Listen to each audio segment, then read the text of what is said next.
I call this meeting to order. Please stand and join me for a moment of silence along with the Pledge of Allegiance.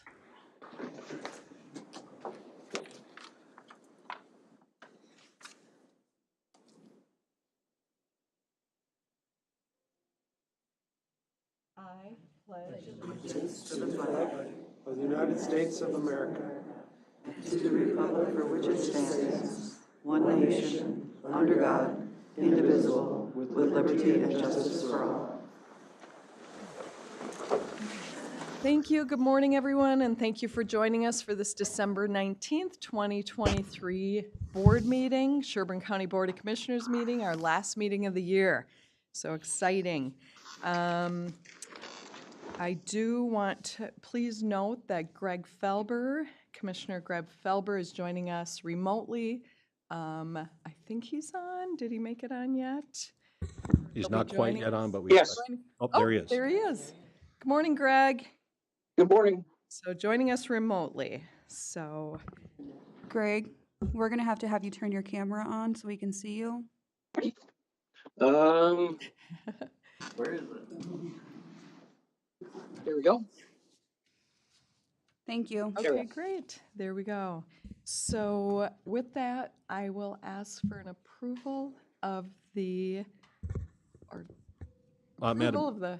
thanks, Bruce. Yeah, Madam Chair, members of the commission, with the board's permission, when you approve the agenda, I'm wondering if you can move item 4.1 up to before the consent and before the open forum. We have a lot of folks here for the award, and also Dave Unzi's here to take some pictures. So if we can just, as approval of the agenda, move up 4.1 to the very beginning of the meeting after you approve the agenda. 5.1. Is it 5.1? I'm sorry. 5.1, yes. Yes, 5.1, my bad. So, under the chair's direction, we'll be moving 5.1 up to right before the open forum so we can recognize the award and many of the people that are with us this morning. So with that, I would be open to a motion.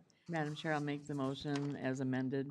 Motion's been made by Commissioner Danielewski, I'll second that. seconded by Commissioner Gray. Any other questions or comments on that? Hearing none, all in favor, please say aye. Aye. Aye. Oh, we need to do roll call. Yes, roll call vote. Let me get this. Do you want us to do it for you? I got it. Okay. Thank you, though. Commissioner Gray, Aye. Commissioner Felber, Aye. the chair votes aye. Commissioner Danielewski, Aye. and Commissioner Halls. Aye. Motion carries. Thank you. And now, moving ahead to item number 5.1, we invite Gina Hugo and team to the podium. Good morning, Madam Chair and Commissioners. It is such a pleasure to be up here to introduce this agenda item this morning. For all the efforts at Graham's Park that you have supported over the past couple years to promote a healthy, natural environment for all the park visitors, the people, the pets, the pollinators, all the wildlife, and our initiative to expand a huge outdoor nature playscape for youth. Sherburne County is being honored by Conservation Minnesota with the Blazing Star Award.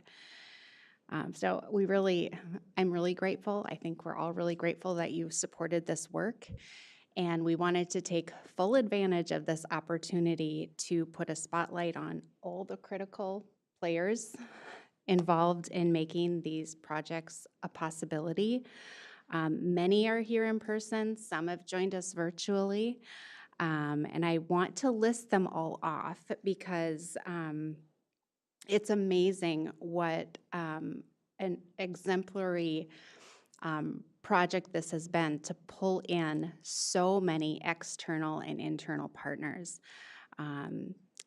What happened out at Graham's was a really innovative approach to native prairie restoration without the use of chemicals, using conservation grazing for pollinator benefit, and the creation of a huge, amazing nature playscape that is enjoyed not just by children, but, you know, I love testimonies, and there is a park visitor, this isn't in my notes, named Kathy. and she walks at Graham's every day. And she caught me about a month ago, and she said, you know, I just love what you did out here. I use that balance log every day, and now I can put my shoes on without sitting down. And I'm like, oh, that's so cool. So anyway, I would like to highlight, first of all, our external partners, the Sherburne Soil and Water Conservation District, for their technical and financial partnership. And Gina, if Yeah. they're here with us, if they could stand so we Yes. can put names and faces together. We don't often see them all in the boardroom, so thank you. Yeah. The Minnesota Board of Water and Soil Resources for funding and technical partnership are not able to be with us today. U.S. Fish and Wildlife Private Lands Programs, their funding and technical partner, thanks for being here today. The Xerxes Society is with us online, funding and technical partner. M&L Corp is our prescribed grazing and burn contractor, so all of the sheep and goats. The favorite thing out there. We for have a lot of to- people, sheep and goats. We have to thank the hundreds of sheep and goats, and the one donkey, and the herding dogs, for sure. HKGI, our design consultant, is joining online. And Safety First is our playscape contractor. So thanks for being here today. And then all of the Sherburne County team, you're next. Public Works Survey crew, our engineering and design techs, you just raise your hand, or not. Or stand up. Our construction managers, Public Works Streets for all the hauling of fill, all the sculpting of soil, all the hard work you did, thank you. Our sign shop for keeping our park and visitors informed before, during, and after construction. GIS for all the iterations of maps and inventory work. Our public relations for the photographs and videos, otherwise known as Photog Guy. Thanks, Dave, wherever you are. Munzie in the back. Our summer interns over the past 2 summers. Our park maintenance staff, the other half of parks. And I'd be remiss not to mention all the folks whose boots never hit the ground, from admin to the county attorney's office to finance, EDA. All these people have been involved cheering us along and helping us with all the background work. So thank you very much. And here today from Conservation Minnesota is Brianna Bemboom, who is here to present the award and say a few words about Conservation Minnesota. So I'd like to invite Brianna up. Thanks, Gina. Thank you, and thanks for having me.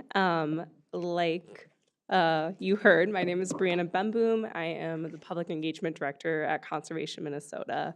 For those of you who might not know, Conservation Minnesota is a statewide nonprofit that works to protect our great outdoors. Primarily, we do that by trying to move as fast as possible towards solutions for climate change, clean air, clean water, and then also outdoor recreations for all of Minnesotans. I'm here today on behalf of Conservation Minnesota to present the Blazing Star Award. Our Blazing Star Award is our annual award to local governments for really innovative projects around conservation or outdoor recreation. Named after a native prairie plant, the Blazing Star, the plant, kind of has the characteristics that we look to celebrate in this award. So it's hardy, it's adaptable, it's also environmentally friendly because a lot of bees and butterflies and also birds rely on that flower for food. Our Blazing Star judges this year reviewed 21 different projects from all different kinds of local governments all across the state. And that obviously includes the Sherburne County Graham Park initiative. And I think the things that our judges found really compelling were a lot of the things that were already highlighted. I think there was a lot of talk about the really innovative use of prescribed burns and sheep and goat grazing. That helps foster a healthy environment without the harmful chemicals used in traditional land management. There's a lot of talk from our judges too, just about the, improvements that'll help pollinators and provide a platform to teach public about kind of native landscapes and pollinators. I think personally, my favorite was the natural playscape. I think it's really cool that you all use sustainable materials, and that is also really, you guys kept in mind that it's accessible for kids with limited mobility and also sensory processing disorders, which I think shows a real intention in this project, which was really, really cool. So overall, Conservation Minnesota was just blown away by not only the impact and the scope, but as mentioned, I think the partnerships that it took to do this project and the funding that was leveraged with those partnerships as well. So it is my pleasure to present Sherburne County with our 2023 Blazing Star Award for your work at Grams Park.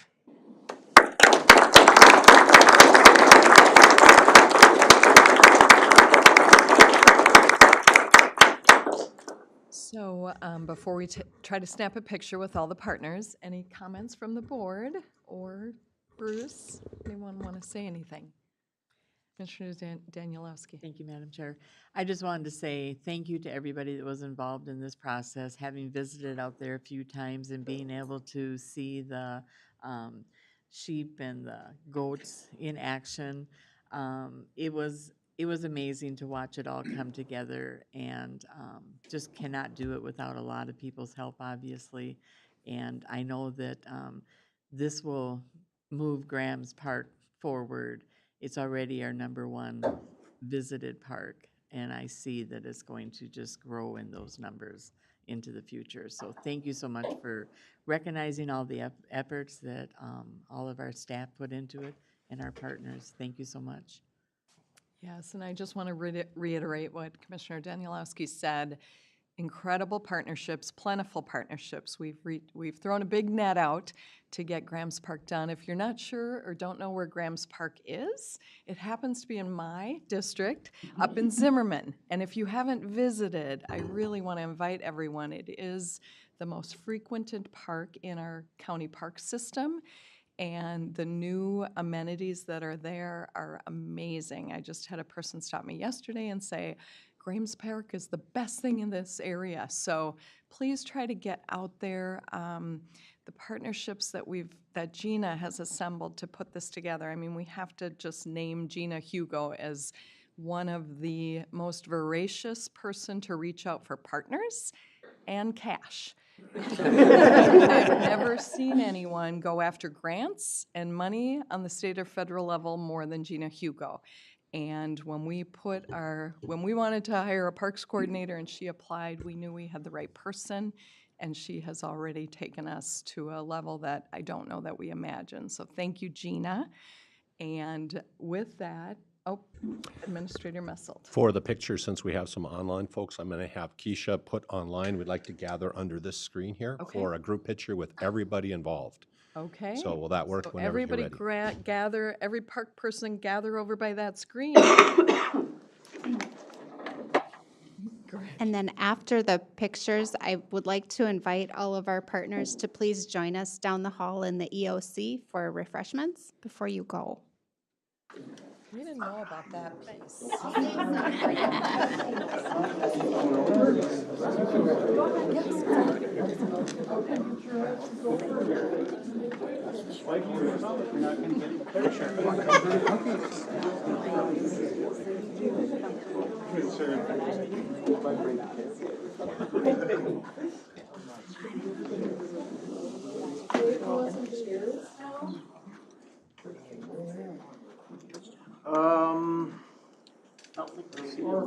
In the middle, we could take two, yeah, that would work. Yeah, if you're by the screen, go down if you can, so we can see Down on people the on the knee. screen. And then everybody else gather on the side. Well, these you to slide down into the bed so we don't have the screen in your face. Perfect. Gary, shut the door behind you so it looks better. All right, Can you guys, do another row in front.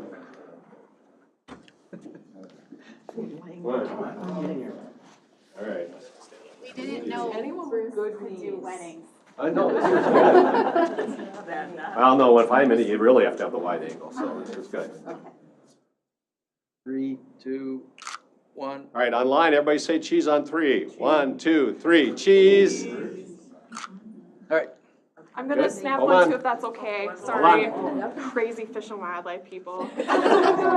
Thank you so much. Good. Thank you, everybody. Thank you.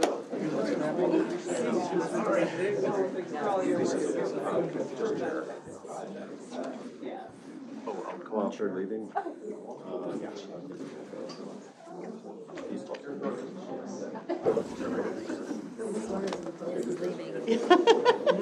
was the fun part of the day.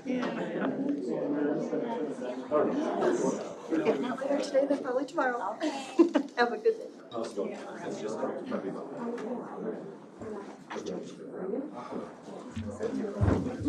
To know to start watching for you guys at 7:20 and 7:30. It's so funny how I can just set my morning light was coming through.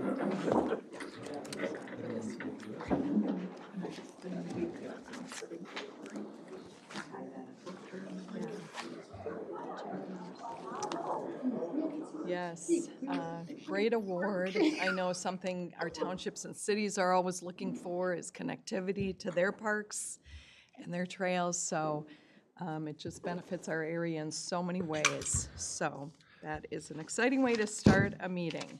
And Madam Chair, just so you know, Dakota County may have bison, but we have goats. And we tried to find the video. There's a video out there. Apparently, instead of Where's Waldo, we had an effort one day. It was called Where's Dan? And so we were out there in the middle of the goats trying to find Dan. And Oh, no. you know where the video is? Oh, maybe by the end of the meeting, we can have a little Yeah, fun yeah. with So, that. so they may have bison, but we have goats. So We do, we have goats. And I think, Madam Chair, if I could just quick make one Commissioner comment. Danielowski. Thank you. Also, these kinds of investments in park systems and stuff are also economic drivers. They do help to give back. There's going to be people out there having weddings. They're going to be purchasing local. There are things to have that wedding. There's going to be opportunities for people to have family reunions.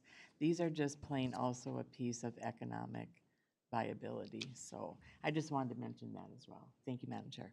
Thank you. Okay, so moving on to our agenda. I'm a little out of sorts here, so moving on to the open forum, item number 2. Do we have anyone? We do not have anybody signed up, Madam Chair. Okay, thank you. Moving on to number 3, our consent agenda. I've been notified that items number 25, 26, 27, 28 are to be pulled for discussion. And so why don't we place those right at the end of our consent, right before announcements? So with that, unless there are others, I'd be open to a motion to approve the consent. Madam Chair, I'll move approving the consent agenda with items number 25, 26, 27, 28 pulled for separate consideration. I'll second that. Okay, motion's been made by Commissioner Danielowski, seconded by Commissioner Gray. Any others? Hearing none, all in favor, Commissioner Felber. Yes, thank you. The, So in hey, regards Greg. to. hold on, Greg. This is one the second, I'm sorry, taking. I'm voting first, yes. Yep, thank you. I'm taking roll call. Aye. The chair votes aye. Commissioner Danielowski. Aye. Commissioner Halls. Aye. Commissioner Gray. Aye. Okay, moving on now with approval to the consent agenda. So we, item number 3.25. Okay. Madam Chair, Yes, Commissioner. if I may. So the reason I asked for these to be pulled is this morning, we are approving overall $4.3 million in park funding. And I understand that the vast majority of that is grants that are brought in from the state or feds. In this particular case, the Great Extension to the Great Northern Trail, we're looking at about, it's about $1 million, a little less here. Just around, 718,000 from grants, and then local match from our local option sales tax, about $180,000. So it's still, to me, we've talked about this a lot this year. Where can we cut the budget? What things can we not pay for? What things can the taxpayers not have to foot the bill for? I mean, at our truth and taxation meeting, we had a lot of people there who were just absolutely stressed by the taxes that they're paying at this point in time. So I keep trying to think of, and it takes up a lot of thought process on what can we say no to, what expenditures can we not do. We certainly are not going to say no to our public service. We're not going to say no public safety. We're not going to not feed children. So it gets down to the fact that about the only thing I can think of is that, like, these are larger parks that we already approved funding for. We're already in the middle of that. These are brand new projects. And even though the vast majority of this funding is coming from grants, that's still tax dollars. It's still bored on the back of the taxpayer. So for me, the only thing I can think of that we could really start saying no to right now is the extension of all these trails. I mean, we're running about $500,000 a mile. This is 2 miles of trail for just about $900,000, and the other one's a little bit more that we're going to talk about here. $500,000 a mile for trails. You can do quite a bit with the amount of money that we're talking about putting in for our trails overall over a period of time. And some of it has to be, I think, on where the trails are at. I was asked to support another trail, which is not on the agenda, so I won't talk about it at length. But that trail is going to be more of a connector between neighborhoods within a city. And that one, to me, makes more sense for an expenditure than continuing to put bicycle trails out through the country. I don't know that this is going to get a lot of support, but I want to at least talk about these things instead of just going right ahead and approving another $2 million in taxpayer funding. Okay, thanks, Commissioner Felber. And why don't we walk through these one at a time? So agenda item number 3.25 is considering a resolution in support of the Transportation Alternatives Project to extend the Great Northern Trail. More information on it was in your packet. Commissioner Danielowski. Thank you, Madam Chair. I appreciate what Commissioner Felber is talking about, but I also know that these grants are going to go somewhere. They're just not going to disappear. Somebody's going to apply for them and somebody's going to get them. The Great Northern Trail is going to connect cities. There again, I'm going to speak to the opportunity for economic investment and what it's going to bring back. I think we've been on the Great Northern Trail. We talked excitedly about the different opportunities that it can present for economic drive. And I have no issue supporting the trail to connect to the next city and complete that. And like I said, this is the funding, the majority of the funding is going to come from grants, and someone is going to get those grants. And I would just as soon it be us here in Sherburne County to promote our opportunities. So if I could get a motion for this item and then move into more discussion, that'd be great. Madam Chair, I'll make a motion to approve the resolution number 121923-AD3119 in support of the Transportation Alternatives Project to extend the Great Northern Trail. Motion's been made by Commissioner Danielowski. Is there a second? I'll second that. Seconded by Commissioner Gray. More discussion or questions? So the match on this is going to be coming from the local option sales tax, which for me, we can use some of that. That's an appropriate use of that funding. That's a decision we made a number of years ago. And some of that money comes from outside the county, so it's not all on the backs of our Sherburne County taxpayers. So any other comments? I just add in that, maybe in partnership with our legislative representatives, some of this money that's going to these things now could be diverted to other things where people are suffering. I mean, I have to go back to this where I think with $2 million, I could feed people, I could house people, and it's going to be more important than a seasonal bike trail that's being laid down in a ditch that is already very busy. I mean, I live out there in the rural areas, and the right-of-ways are already full of horses, ATVs, snowmobiles. There's a lot of activity that's already going down there. So I'm just going to leave it there. I mean, I just think there's other things that could be done with this level of money. Commissioner Halls. Yeah,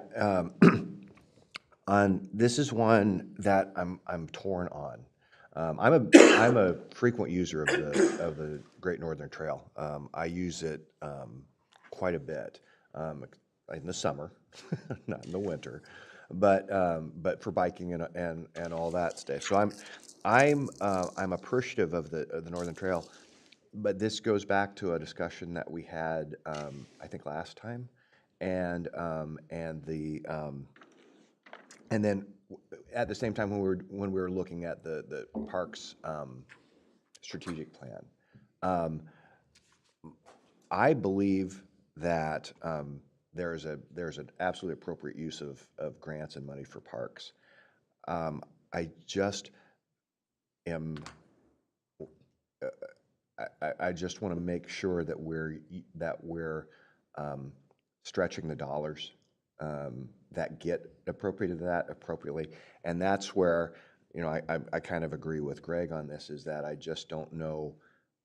I would just like a little bit more insight into how the expenditures are going and what we're spending the money on, and it's what we talked about last meeting, and we agreed that with Andrew that we would have some further discussion on that.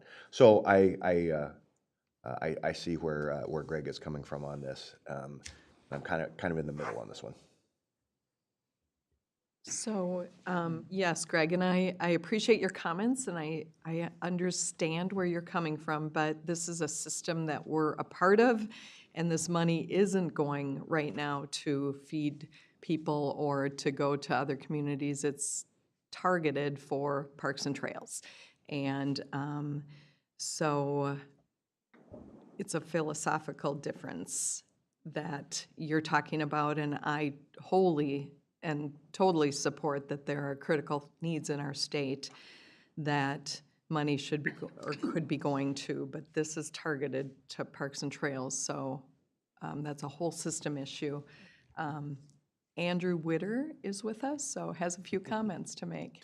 Good morning, Madam Chair, County Board members. I know there's been some question in the past, and maybe to respond to some of Commissioner Hull's concerns, I'm going to throw out a lot of numbers here. Again, this is just really based on about 30 minutes of research, but and some of it's a little bit dated, so take it with a grain of salt from that perspective. But in 2014, there was more money spent on non-motorized trail recreation in the state's economy than there was on fishing in Minnesota. That's crazy to me. I mean, this is a state whose economy in the northern part is almost built on fishing and being outdoors. But there's more economics involved with non-motorized trails.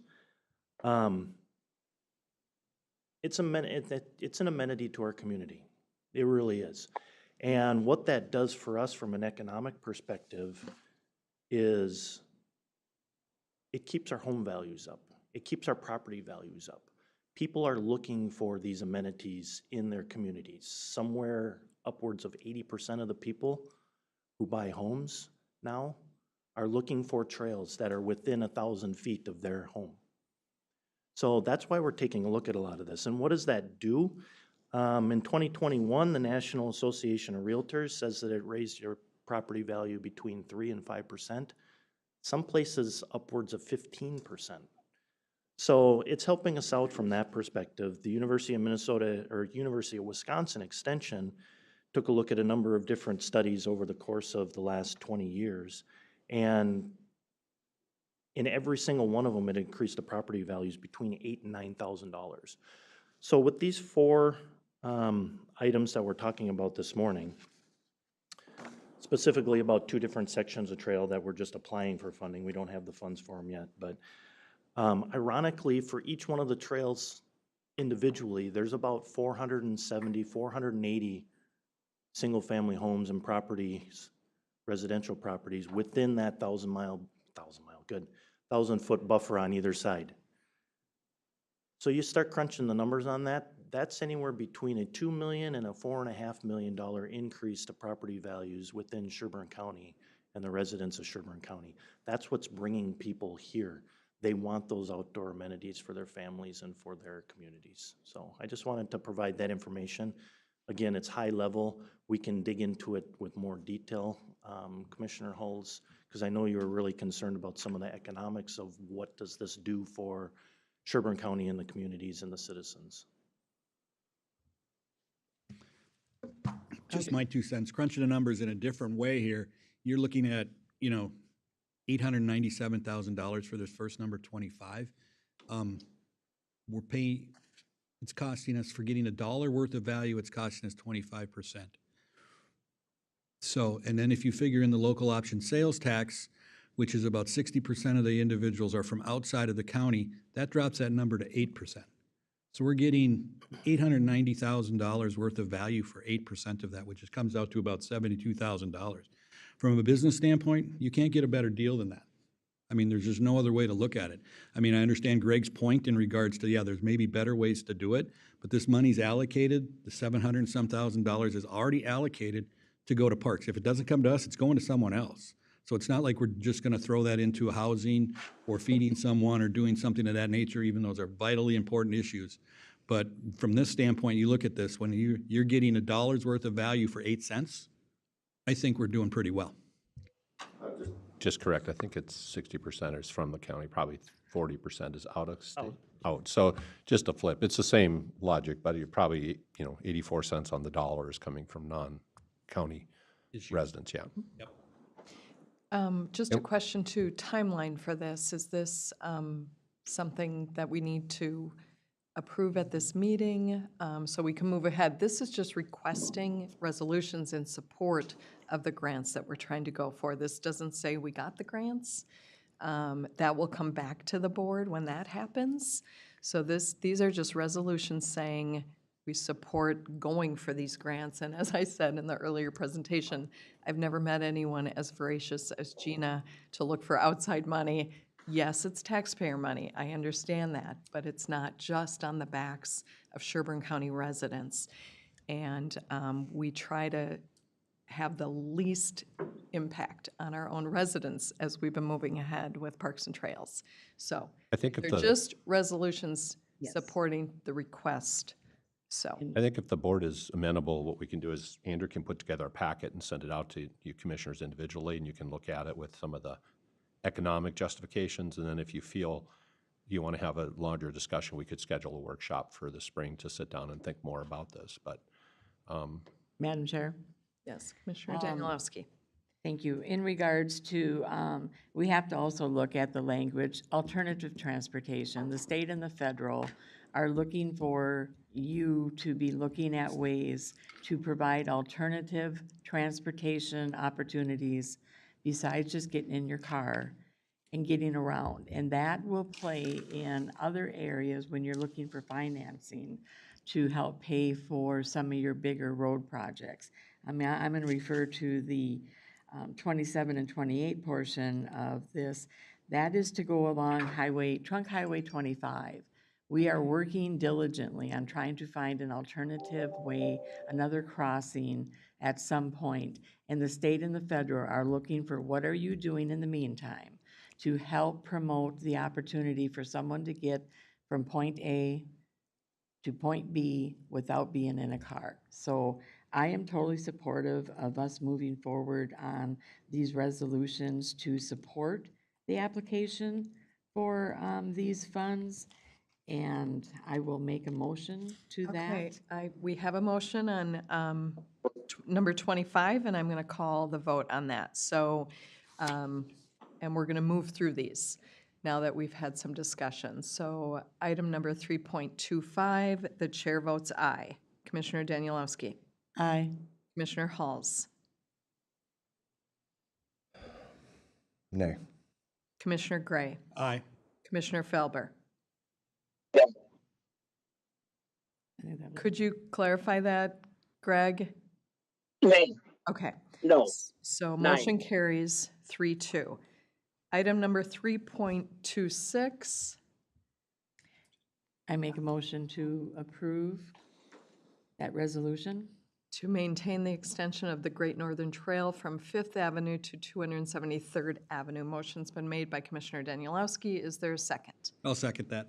Seconded by Commissioner Gray. Item number 3.26, any other questions or comments?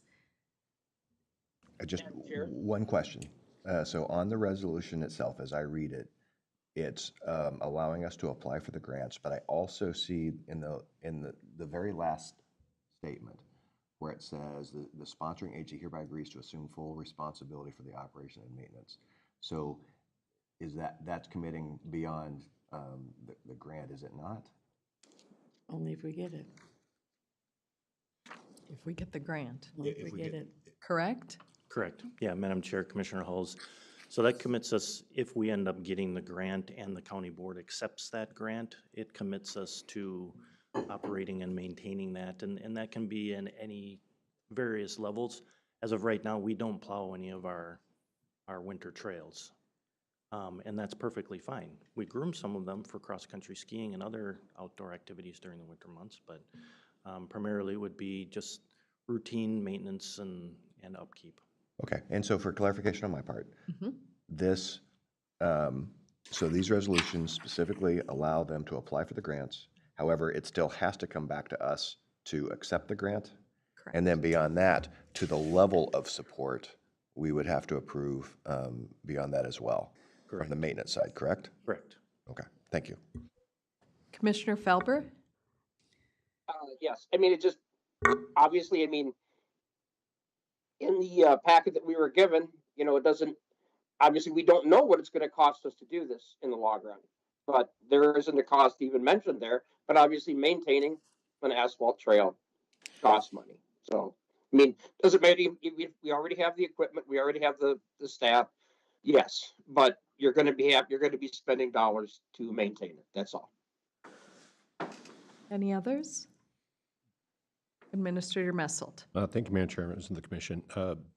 Yeah, to clarify, the operations and maintenance would come back probably as a budget item, just like you have parks and trails maintenance. And just my experience has been, for instance, with the Sunrise Trail, where it had been in long enough that it needed some work. It can be, you know, like a road that can be a significant expenditure in 20 years. In that particular case, there were some state grants available for repair and rehabilitation. But honestly, they're probably not quite as lucrative as the ones to start construction. But it is an obligation of the county then to maintain them, just like you would a street or a road. Madam Chair, one last comment. Commissioner Halls. Then I guess where I'm at now is I'm okay with approving moving forward to apply for the grants, but I would ask, and I don't know whether this is an individual request on my part or whether we do it as a workshop, but it is important to me at this point with this level of expenditure that I get a deep dive on the financials on the projects. And I don't know that everybody wants to go into that level of detail that I want to, but I want to do that as part of my approval to apply for the grants, I guess. So Commissioner Halls, I agree. I think after the first of the year, this should be on one of our workshop, a deeper dive in all of this. I think that's real appropriate. Okay, thank you. I agree with that. Okay. So we are going to vote now on item number 3.26. Commissioner Danielowski. Aye. Commissioner Halls. Aye. Commissioner Gray. Aye. Commissioner Felber, Nay. and the chair votes aye. Motion carries 4-1. Moving on to item number 3.27, consider approval of resolution in support of the Transportation Alternatives Project to construct trail along Trunk Highway 25. Is there a motion? Madam Chair, I'll make that motion. Commissioner Danielowski moves. Is there a second? I'll second that. Seconded by Commissioner Gray. Any other discussion on this one? Madam Chair, just going to add one more thought. One of the things that I spend time pondering is at what point can we, obviously a lot of this comes down from the state and feds. I understand that. I'm not missing any components of this discussion, but there has to be a point where someone says no to state and federal spending. And I just feel like this is a no point for me personally. Thanks, Commissioner Felber. And for me, it's about balancing, doing your due diligence definitely with our taxpayers' money, working within the systems and the structures we work within. And we have committed to doing as little levy influencing on our local taxpayers with our parks and trails. And I believe we're still holding to that, so. Any others? So we will start with Commissioner Hall's item number 3.27. Aye. Commissioner Gray. Aye. Commissioner Felber. Nay. The chair votes aye. Commissioner Danielowski. Aye.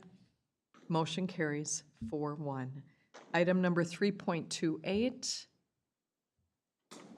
I would be open to a motion. Madam Chair, I'll make that motion to approve Resolution 121923-AD-3122 to maintain transportation alternative funded trunk highway trail. Okay, motion's been made by Commissioner Danielowski. Is there a second? I'll second that. Seconded by Commissioner Gray. Any other discussion? Seeing none, Commissioner Gray. Aye. Commissioner Felber. Nay. The chair votes aye. Commissioner Danielowski. Aye. Commissioner Halls. Aye. Motion carries 4-1. Thank you, everyone, for those discussions and more to come on that. Moving on now to agenda item number 4.1, that of announcements. Administrator Messelt. Thank you, Madam Chair, members of the commission. Since we do have a presenter here for item 5.2, I'll be rather brief. Just a couple things in your packet for correspondence. There were some nice NACO articles about Minnesota, including our new NACO president, as well as a couple of other nice ones. Second, I highlighted for you a national magazine from the Trust for Public Land, which showed our new park, which was very nice. Third, we did receive a letter from Baldwin Township, which will be discussed later, notifying us of a statutory move of an intention to incorporate. And then fourth, we did receive a letter just yesterday from the Minnesota Rural Caucuses asking if Sherburne County may or may not be interested in joining the Minnesota Rural Caucuses. Since we'll be discussing committee assignments at the workshop, I think it's appropriate, since we do discuss AMC at that time, that you can briefly discuss that, but that would be an action item. It's also not budgeted for next year. And then just for announcements, a couple things. First of all, December 13th was actually declared by the governor to be Health and Human Services Worker Day in Minnesota. I'm going to pass around the proclamation from the governor and just publicly thank Amanda and her staff for the work that they do in Health and Human Services. Sometimes it's, as you know, thankless work, but it's very important work. Second of all, remote meetings, just a note. I did work with the attorney. We thought we'd come up with a creative way to meet the compliance for being seen and heard. So Commissioner Felber was nice enough to, and I don't know if Adam can come in close for this, but I got this really neat tie with pictures on it. And so if Commissioner Felber's camera goes out, at least if he's heard, we should be okay, because I do have a really nice tie from him. And thank you for that, Greg. And then a note for happy holidays for everybody, staff, community commissioners. The year 2023 has presented a series of opportunities and challenges and joys and sadness for all of us. And we just want to remember during the holidays our family, our friends, our community, and our faith. And so want to wish that on. And then the last note, something fun I get to do every year, is I'd like to ask Commissioner Phobie if she would be willing to be recognized, and then we'll come down for a photo. But usually I prepare some remarks about the leadership year and from the staff to the board chair. This year I didn't do that because I realized Lisa's leadership this year has been an epitome, I think, of leading from the heart. And I find that leaders who ignore the guidance of their heart and focus just on their handwork or their heads sometimes are a little bit deficient. And the fact is that I experienced personally this year as well as professionally what leading from the heart and what passion can do for people. And the leadership that Commissioner Phobie exhibited to this board, to this staff, to this community, I believe to this state and even to this nation on NACO has been exemplary. And I will remember this year for the rest of my life for the friendship and the personal and professional leadership that she provided this year. So on behalf of your staff, your administrator, and I believe on the community and your colleagues, Commissioner Phobie, I'd like to congratulate you on an amazing year of leadership as the 2023 board chairperson.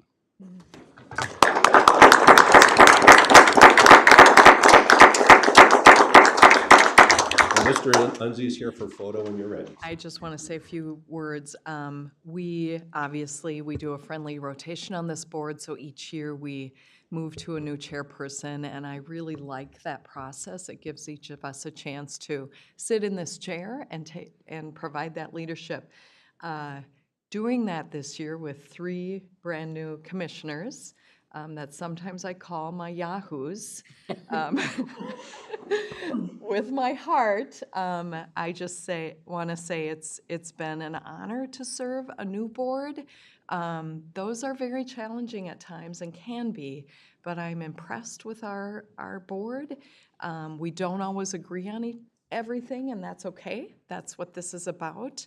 And I believe we do that with respect and integrity for each other, and I really value each person on this board. So I really thank you for the privilege to lead this last year. So now a picture. And again, if the commissioners would come down, we'll do it in front of here so we can get Greg, and we'll do it one more time. Greg, can you smile this time? There's a smile. Yes, smiling.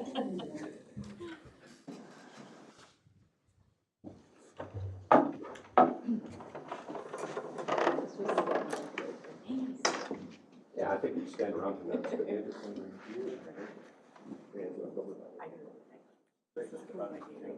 Here.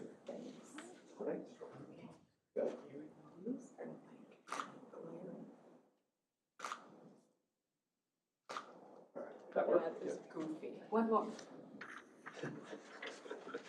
One more? Yeah. One? Did you get ready up that shadow? Okay. Good. Thanks.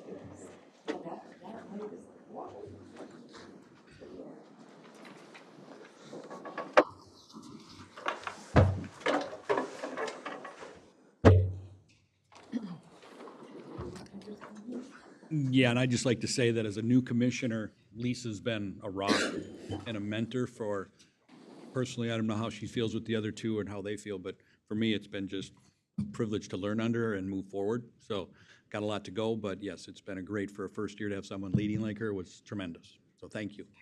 Thank you. Okay, we will move on. Enough of that. To item number, we already did, item 5.1. So 5.2, I'd like to welcome Township Supervisor Brian Lawrence to present on the Baldwin Township proposed incorporation. So welcome, Brian. Thank you, Madam Chair. Commissioners, good morning. County Attorney, County Administrator, thank you so much and good morning. I'm so glad to be here this morning. My name is Brian Lawrence. And I am a township supervisor for Baldwin Township. I've been a supervisor for over 20 years. I've also had the privilege of serving on many many different county committees. And for our commissioners, thank you for that opportunity, and thank you for allowing township supervisors and township residents to serve on different county committees as well, because this experience is invaluable, as well as the involvement and the decisions that are made. So thank you so much, and thank you for giving me an opportunity this morning to share with you. I am here this morning on behalf of Baldwin Township to share with you the step that Baldwin Township is taking in towards incorporation. We have approved Resolution 23-44 to pursue and apply for incorporation with the state of Minnesota. And so an exciting time for our township. Just a little bit of background information for those of you that may or may not know, but Baldwin Township is the third largest township in the state of Minnesota. Second largest in Sherburne County. We have over 7,000 residents at this point in time, and with the finishing of, or the wrapping up of 169, we suspect that that is going to increase drastically as people from the metro area are going to have much easier time getting out to Sherburne County and our township in particular. We've got over 80 miles of road, 5-person board, and we are a township that has, as you can see with the statistics, but has grown, has developed, has added a lot of things and invested in our township over the years very diligently, and have a township of residents that are involved in local government and the decisions we make. We're very blessed that way, that we have a group of, I'm going to say a wealth of individuals that are interested and involved in our local government. The decision for us to apply for incorporation is not something that we take lightly. It has not come necessarily easily, but has been years of diligent research and investment. We are not the first board to talk about it. It has been talked about for over 20 years. It's been years in the making. Previous boards have taken steps to bring us to this point today. They've invested in research, they've had meetings, they've made decisions that have helped prepare us for the decision that we've made to seek incorporation. A couple of those decisions include, and some of these you'll remember these, some of you won't, but many years ago, our precursor to planning and zoning for Baldwin Township was our 169 task force. A group of citizens came together and said, we're concerned about how the future of Baldwin may look, how our 169 may develop, and they came together and discussed the future of what that will look like. We still have that as a foundational piece of how we evaluate our growth and development. We established a park committee many years ago. We've had numerous resident-led committees in Baldwin Township. We were able to establish a fire department, Baldwin Fire and Rescue. Years ago, when we were after the 169 task force, we wanted to be more involved in our planning and zoning and our future growth and development. We signed a joint powers with the county, and the county was open enough and honest to be able to create that document and jointly work with planning and zoning, and we've done that for many years. As of recently, you all know that Baldwin Township has officially taken over in the last year our own planning and zoning, and what a unique opportunity to see come to fruition after all these years. We've also taken over and added a building official, or taking over the building official responsibilities. I'm blessed to be a part of a township that is looks forward, looks into the future, and has developed in such a unique and great way. Today, one, I do thank you for this opportunity to kind of just share and give you an update of where we are. It was important to the board to not only send a letter, which the administrator has made mention of you, so I don't think this is a surprise today, but we wanted to come and make a personal visit. And one, see if there's any questions, share with you where our heart was, how we got to the point of coming to the decision of seeking incorporation through the state of Minnesota, and what has brought us to that point. And then also, something that we included, I don't know if it's a position for you to take or not, but it's something that our heart desires at a township board, is to seek your support, your approval of this process as we go forward with it. And so I believe included in your packet was a resolution that we had our township attorney draft so we could present to you, and you can take a look at. As I said, I don't know if it's an order for you to do or not, but our heart's desire is to, one, have your support as we go forward down this process. We don't know, we assume it's maybe a year process, maybe not, but I would see that from the outside looking in, I would think that another city in Sherburne County would be a benefit. That's a decision I can't give it, from my opinion, that's my opinion going forward, is that, one, I know it's the right decision for Baldwin Township. It's a good decision for our residents to move forward in this request. And for Sherburne County, I would think it'd be a positive move as well. So with that, I'm here to answer any questions, to say if there's anything that we could add to that, but also to ask for your support as we go forward in this process. Thank you. Okay, thanks, Brian, for that overview. I'm going to open it up. Any questions or comments from the board? This is not something this board has been through before, with a township choosing to go through the process of incorporation. So new to this board, new to me, not surprising. I mean, and I, living up on one of the growth areas of the county, not, and also living there for 25 years, this has been in the works for many, many years. So appreciate that overview. So any questions or comments? Madam Chair, Commissioner Danielewski. thank you. I just want to say thank you for the presentation. And I guess the people's voices will be heard. Thank you. Yeah, and I think, I've mentioned this to Brian too, but from one township former supervisor to another one, this is a daunting undertaking that you're taking. I applaud you for that.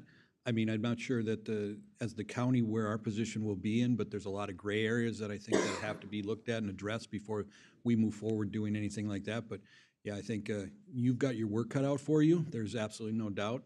And yeah, I think it, for you and your residents, if that's what they want, that's what they should pursue. Thank you. Others? So, and similar to when the township chose to take over their planning and zoning and assessing, kind of my message to staff, and as we talked it through, this is really up to your local township supervisors and your residents, and we really support that. And from a county perspective, I've asked staff, and I will again ask staff, if there's anything that they need, and within within the roles and duties of the county, I want the county to make that available to you, definitely, moving forward. I want this to be successful. I want Baldwin to be successful in this with their residents, if this is what the residents are wishing for, and where the township supervisors really think that things need to go. Of course, we want this to be successful.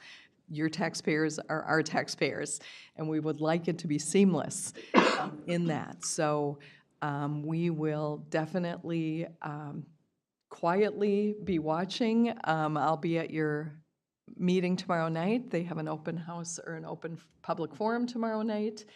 But I think this is that I recommend that the county stay neutral, because we do also represent your neighboring townships, your neighboring cities that have a bit more horse in this race than we do, so to speak. But to offer you any support that you might need moving forward in that. So. Excellent. Thank you. I greatly appreciate your time, and I thank you for your words of encouragement. And historically, the staff of Sherburne County has been excellent. We've worked together for many, many years. Thank you. Thank you for that. And as we proceed forward, we would see that as well. So, commissioners, thank you. Staff, thank you as well. Merry Christmas. Thanks, Brian. Merry Thanks, Christmas, Brian. and I'll see you You're welcome. tomorrow night, back up in Baldwin. Commissioner Felber, I didn't know if you had any comments. No, ma'am. Okay, I thank did you. not. Okay, so with that, we will move on to agenda item number 5.3, review, receive, and accept the auditor treasurer's report for November, I think it is. I need to get to my correct slide here. Oops. Good morning. Good morning, Commissioners. Can you hear me okay? Yes. Okay. I'm Lorraine Rupp from the Auditor Treasurer's Office, presenting for Diane today. So you have in your packet her report and the reports that we've put together for the November trial balance, prepared by Sherlyn Kasmer, and the investment reports that I've reported here. The investments are above the targeted budget at the end of November, and earnings in total are above budget. And will, of course, stay that way through the end of the year, so we like that. The general fund balance for November is behind that of November 2022 by $4,243,401.18, which includes period 2 tax settlement. That is mostly because of the ARPA funding that's been spent out. There was over 13 million in ARPA funding available a year ago. There is 7.2 million that's available now, so that's part of that discrepancy that you're seeing. The functional budget to actual report, that page 6, is included for your review also. That's a snapshot by function of the expenditures and revenues for the budget in 2023 as of November 30th. Please remember that this report is in modified accrual and that the amount you're seeing for the investment earnings is an unrealized gain for the year. The number earlier in your report here of the 2.6 million is what we currently have cash basis. The tax settlement distribution is also in your report. That is distributing all of the collections from after May 15th until our October 15th cutoff, distributed to towns, cities, and the individual funds within Sherburne County's financial system.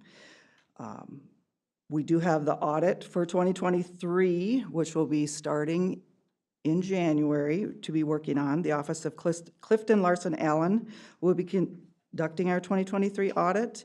We are going to be meeting with them actually this afternoon for our kickoff meeting. The CLA audit team will be at the county the second week in January, and then they're going to be working remotely on the county audit for a couple of weeks in January, and then again a couple of weeks in April. So they kind of split it up and work on other projects in between while we're gathering information for them. In elections news, we do have the presidential nominating primary absentee ballot requests to be mailed. That'll start January 19th. That is also the first day that people can vote by absentee ballot at the counter at the county auditor's office and at the city of Elk River. Election day is March 5th, 2024, and township elections will be coming March 12th, 2024, with filings opening on January 2nd for that and closing on January 16th of 2024. This will be for all townships except Haven, Orrock, and Big Lake townships who hold their elections on the November 5th ballot. Any questions? Any questions? Thanks. Okay. Thank you very much. Merry Christmas. Okay, Lorraine, thank you. Merry Christmas. Thanks, Sherlyn, for joining us today. This is an action item, so I would accept a motion with this. Motion to approve. Motion to approve the November 2023 financial report from the Auditor Treasurer. Is there a second? I'll second it. Motion was by Commissioner Hall, seconded by Commissioner Gray. Any other questions or comments? Seeing none, Commissioner Felber. Aye. The chair votes aye. Commissioner Danielowski? Aye. Commissioner Halls? Aye. Commissioner Gray? Aye. Motion carries 5-0. Thank you. Okay, moving on now to agenda item number 5.4. Consider approval of 2024 non-levied budgets with Mr. Dan Weber. Good morning, Commissioners. Each year, the board is asked to approve the non-levy budget. Typically, these are fee-based budgets that do not include any levy dollars, and they're for the ditch inspector, law library, solid waste, jail commissary, and enterprise fund. So today, we are seeking approval of these budgets that were included in your packet. Thanks, Dan. I'd be open to a motion. Move to approve. Motion's been made by Commissioner Gray, I'll second. seconded by Commissioner Danielowski to approve the 2024 non-levied budgets that were in your packet. Any questions or comments? Seeing none, The chair votes aye. Commissioner Danielowski? Aye. Commissioner Halls? Aye. Commissioner Gray? Aye. Commissioner Felber? Aye. Motion carries 5-0. Thanks, Dan. Moving on to agenda item number 5, that of the 2024 5-year capital improvement plan. This is another annual item that's brought before the county board. It includes all capital purchases that are in the budget that will be discussed here in a few minutes. I did include each of the purchases that show non-levy and levy dollars, what they'll be funding, and then it has a 5-year estimate on these expenses as well. So we'd be looking to approve the capital improvement plan that was included in the budget. Or in the packet, sorry. Okay, and what is the wish of the board with this? Madam Chair, I'll make a motion to approve as presented. Motion's been made by Commissioner Danielowski, I'll second that. seconded by Commissioner Gray. Any questions or comments?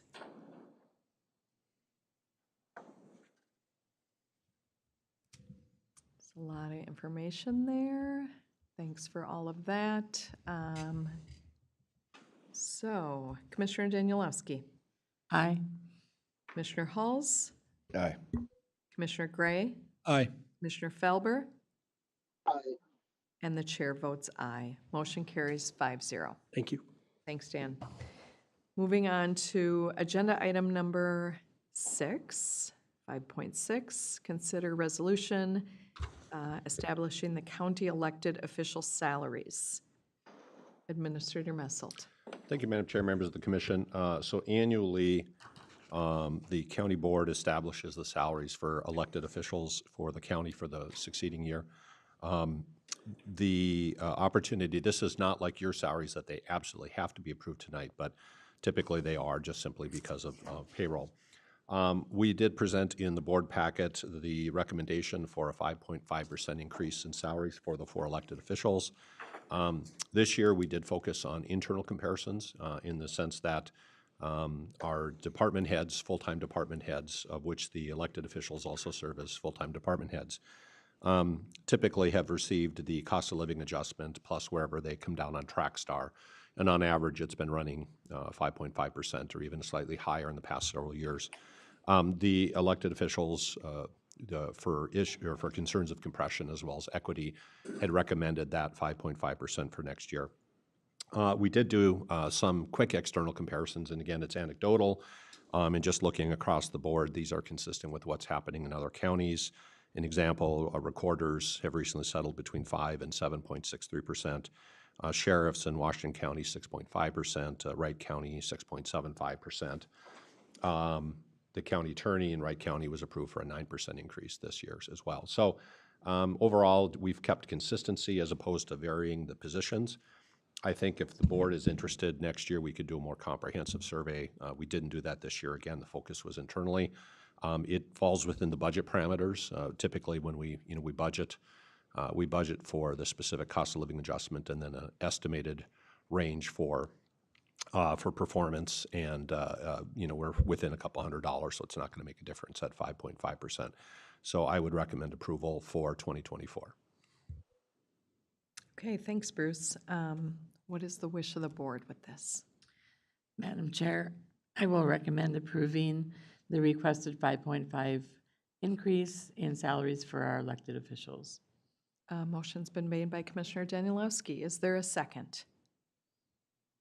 I'll second that. Seconded by Commissioner Gray. Any discussion? Madam Chair, Commissioner Halls. at the risk of being the least popular person in the room, this does feel like a high-end increase to me for the elected officials. The 5.5, and I realize that other counties have done more, but that it feels something closer to 4 or 4.5 is something that I would be more comfortable with. Realizing that everybody does hard work, and it's not a commentary on individual salaries or individual work ethic, because I think I think everybody has done an outstanding job from everything I've seen. In my mind, it's a question of affordability, so it's a little on the high end for what I would be comfortable with. Any other questions or comments? Madam Chair, I would have to side with Commissioner Hulse on this. Okay, thanks, Commissioner Felber. Yeah, for me, I took the time to visit with each one of the elected officials and just kind of dissected their rationale for the requested pay increase. I don't believe I'm in a position to judge what I feel is proper wage increase considering my limited time on the board. Just one of these individuals have more years of experience with the county than this total Board of Commissioner has combined. This positioned them, I believe, to be the best judge of what is fair. They have sacrificed minimal wage increases in previous years to accommodate budget constraints and only asking for a wage increase to match what their departments heads have received. Over the years, they have shown extreme dedication to the county, have exercised fiscal constraints when required to do so, and I hope that someday I can emulate what they have done for Sherburne County for decades. So I'm kind of in favor of the 5.5% increase. Okay, any others? Madam Chair? Commissioner Danielowski. Thank you. I concur with my colleague,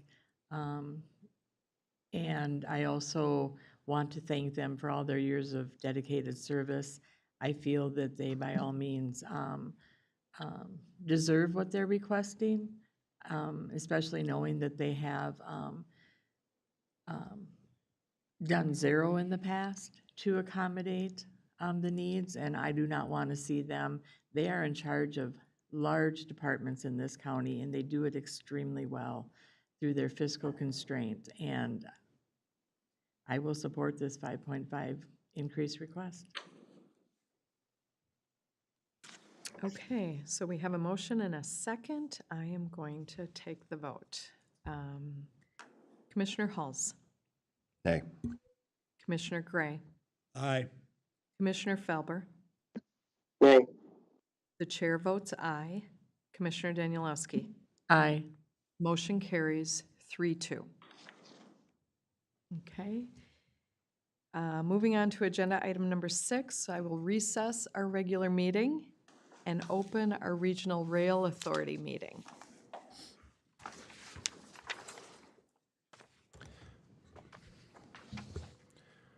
Thank you, Madam Chair, members of the Commission. With the Regional Rail Authority meeting, we would request a call to order and approving of the agenda, which consists of 3 items. Yes, so I call that meeting to order, the Regional Rail Authority meeting, and would ask for a motion to approve the regular meeting proposed agenda. Madam Chair, I will move that we approve the Regional Rail Authority agenda. Motion's been made by Commissioner Felber. Is there a second? I'll second, Madam Chair. Seconded by Commissioner Danielowski. Moving on to agenda item number 2.1, review and approve Regional Rail Authority meeting minutes from the September 5th, 2023 meeting.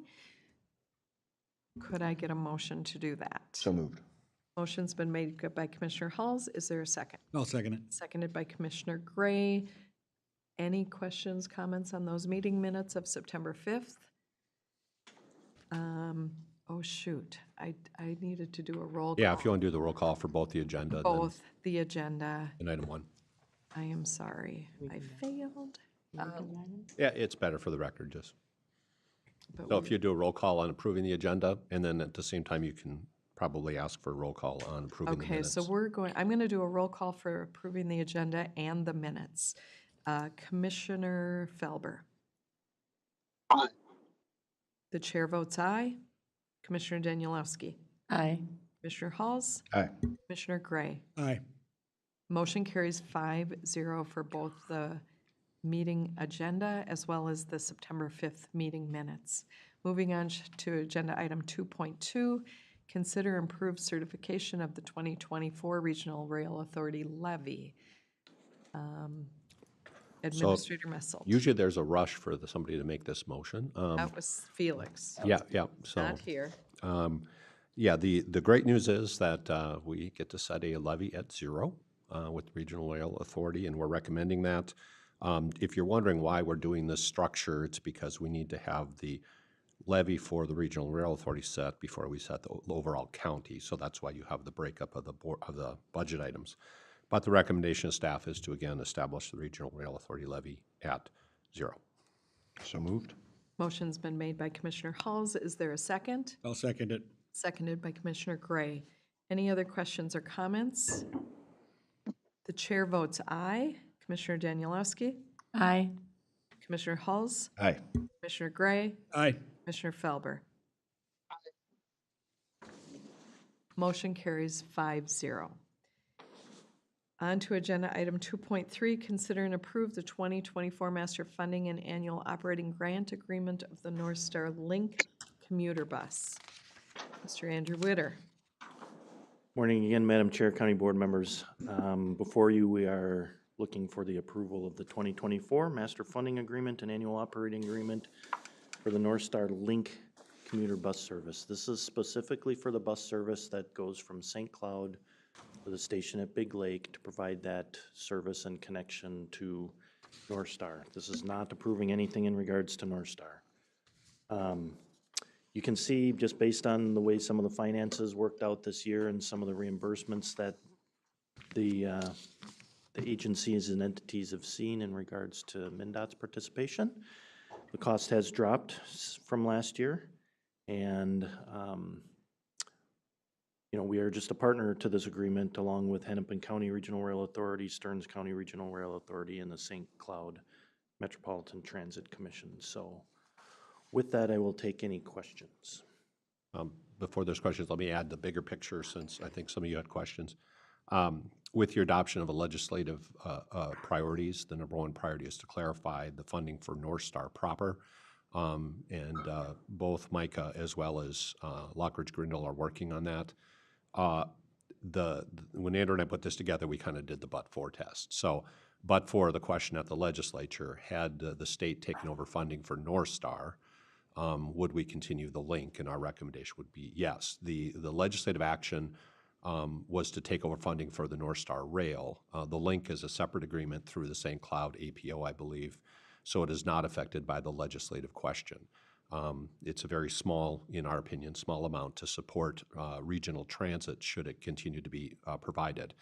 That said, should the legislature not correct, and we currently do not have a master funding agreement for the rail itself, if that does not get resolved, then Andrew and I will be back in front of you in the spring to talk about what we do about the link. Because obviously, we could have probably one of two scenarios. Scenario one is they continue to run the rail into the county and somebody else funds it, not us, but the legislative question's not answered. In that case, it makes sense to have the bus. If they stop running the train because they disagree with the funding decisions this board has made, then there's no reason for the bus to run. So I think our recommendation is in good faith. If the state was funding for North Star, we would recommend funding the link. So therefore, in good faith for our position with the legislature, we recommend approval of this at this time. Okay, so is there a motion? Madam Chair, I'll make that motion. Motion's been made by Commissioner Danielowski. Is there a second? I'll second it. Seconded by Commissioner Gray. Any questions or comments?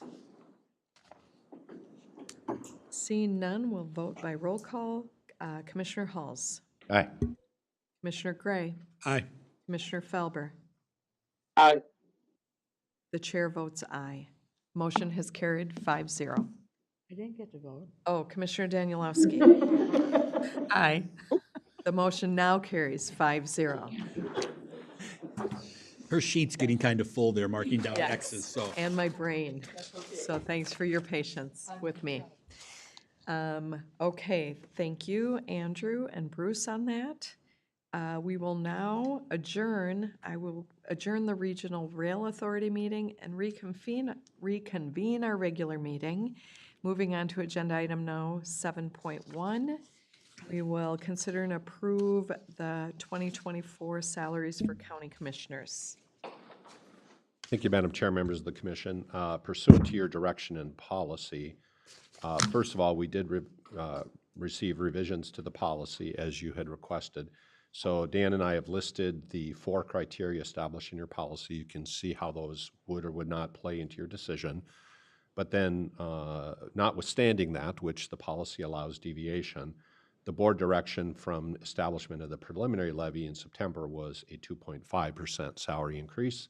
So the recommendation in the resolution has a 2.5% increase for the commissioners, However, you do have the ability under your policy to revisit that today.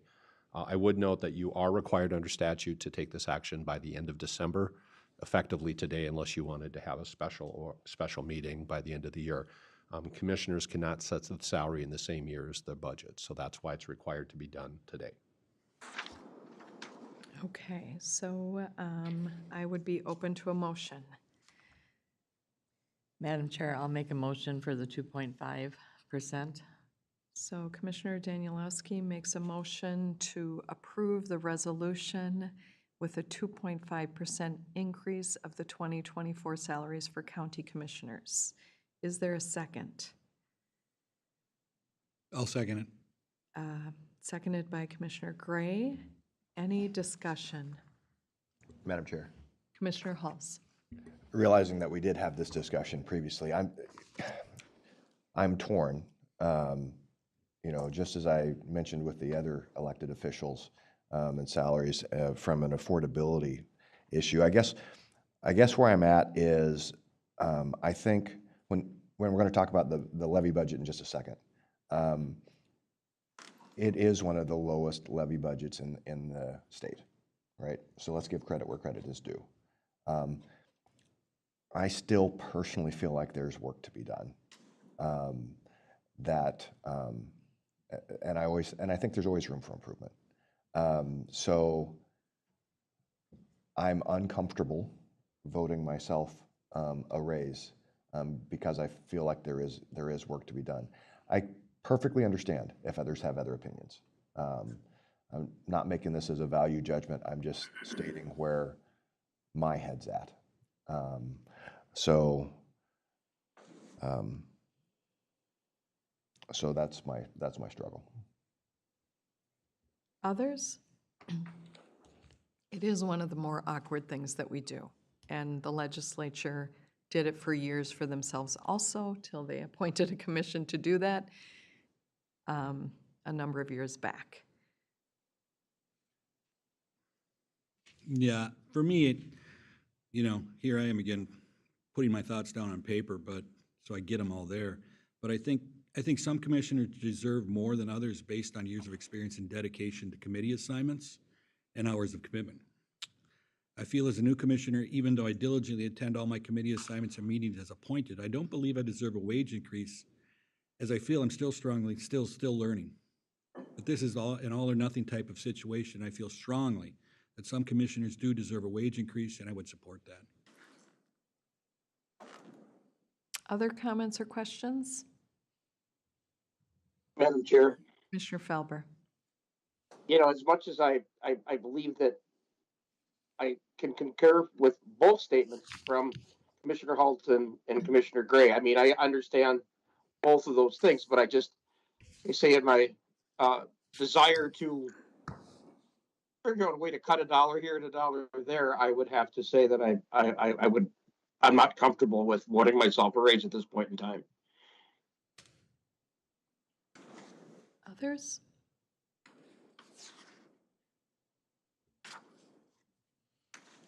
Commissioner Danielowski?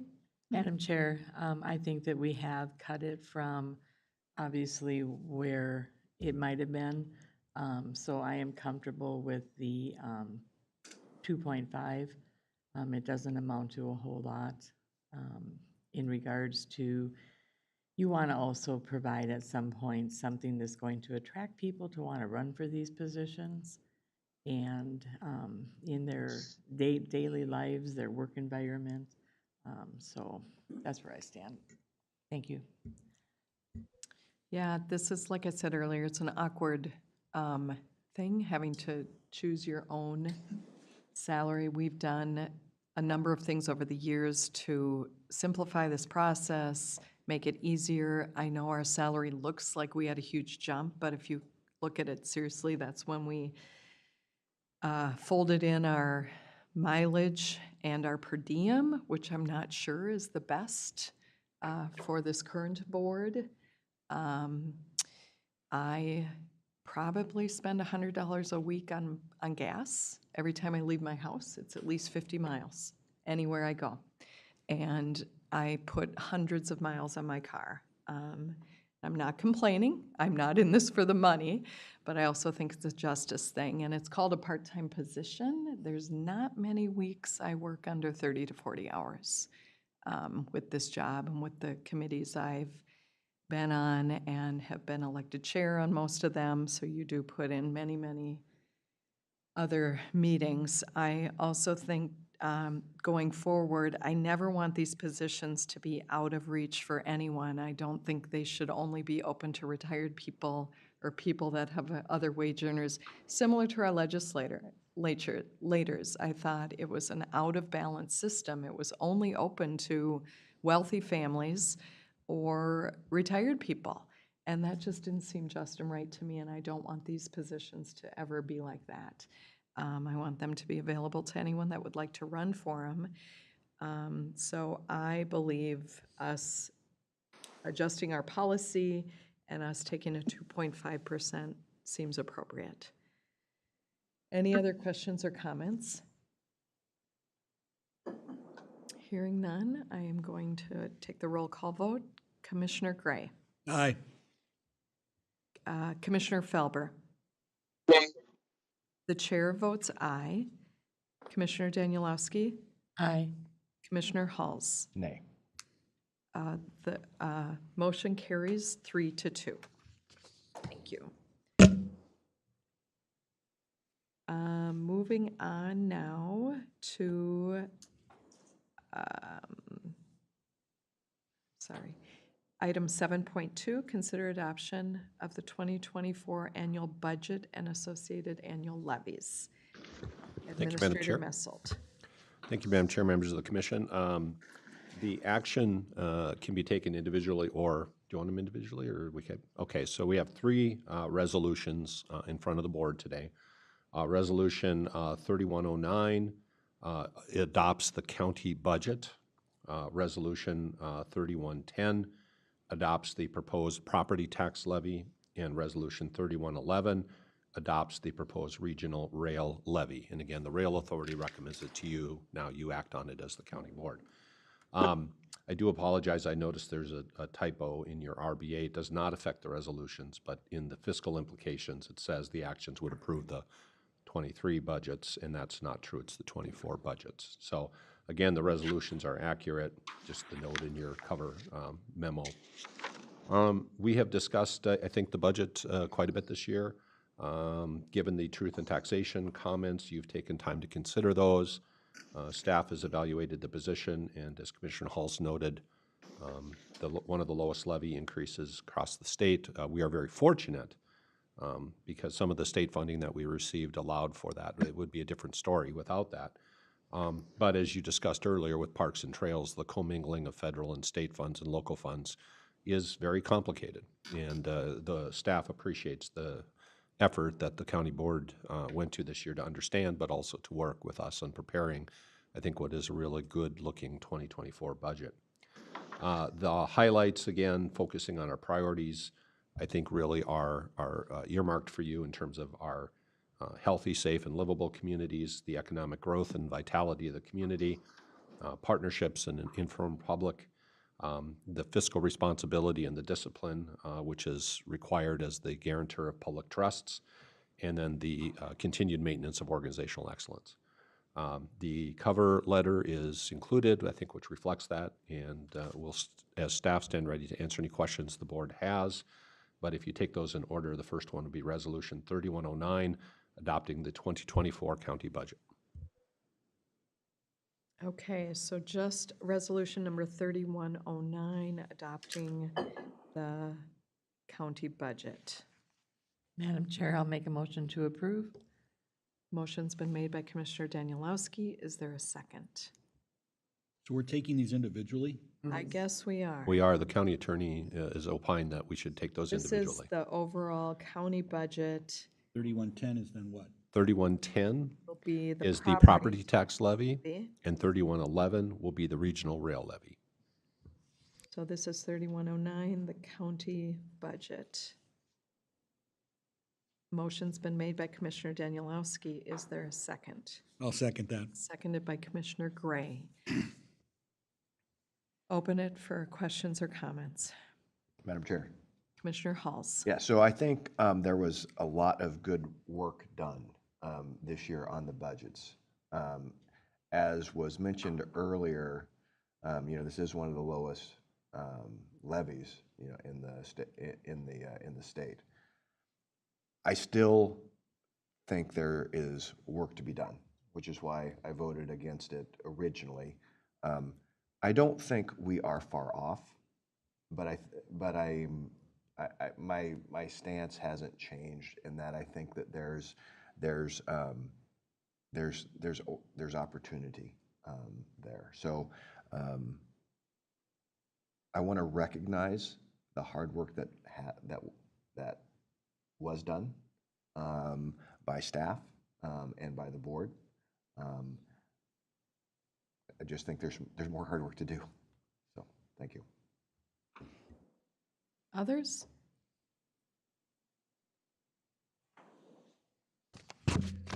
I'm not sure when it's Chair, my appropriate. position also, I'm sorry. Go ahead, Greg. My position really hasn't changed since our previous discussion of this either, so I won't elaborate, take up any more time. Okay. No, for me, it's, I just want to thank the staff and the administration for the process and the fiscal responsibility they showed for the county.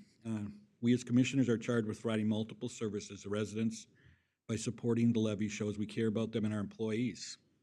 All aspects of the county should be treated as a priority, as not one aspect of the county should be treated any different than the other. Public safety should be a priority. Veterans should be a priority. The elderly should be a priority. Single mothers should be a priority. Community corrections should be a priority. Employee retention should be a priority. We don't treat everything as a priority. We lose sight of what we are here to do, and do what's best for Sherburne County. By treating different sectors of the county based on high priorities, not only narrow-minded and short-sighted, but means you value our residents and employees differently, based on your personal opinion and not as what's best for the county. Although we cannot please everyone, we need to treat everyone equally and do our best when considering how these aspects influence our budget. I will always do what is best for Sherburne County, and that will never be trying to hit a number at the bottom of a page. So I'm definitely in support of the budget and the levy.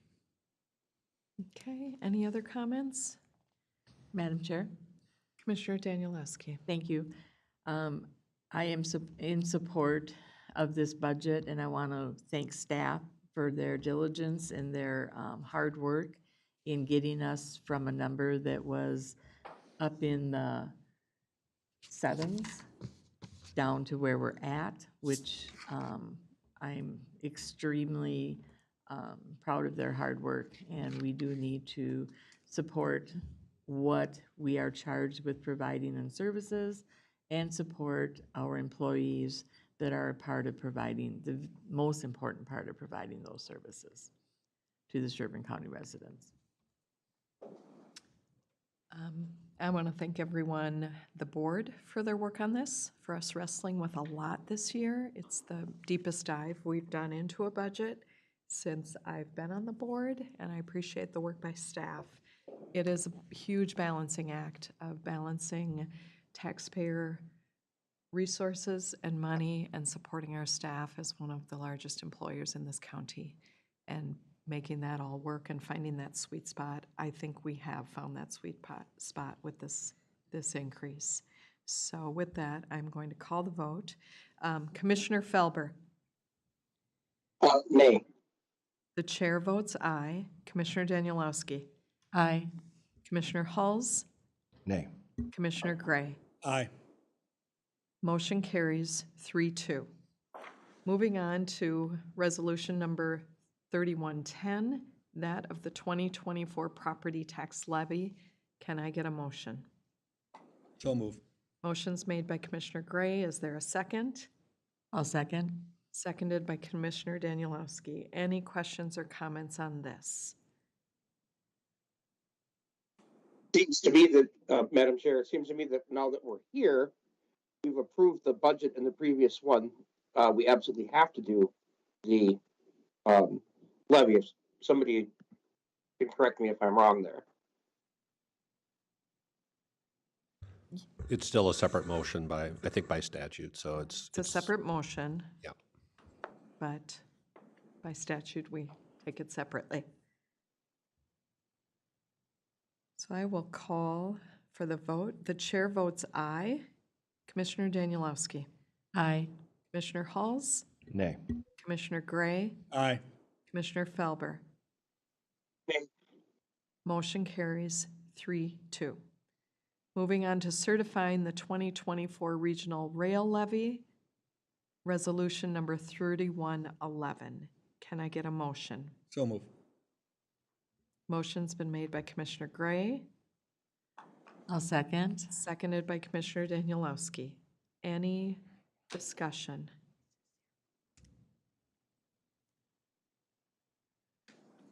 Seeing none, Commissioner Danielowski.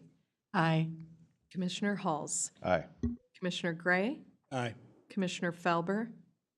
Aye. And the chair votes aye. Motion carries 5-0. Thank you.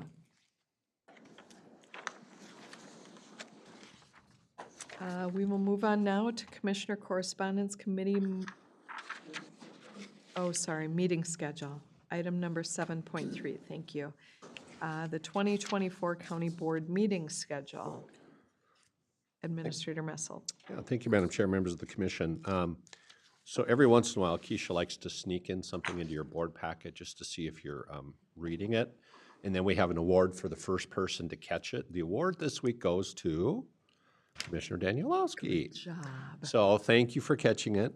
Actually, in all honesty, Keisha did a lot of work on the calendar.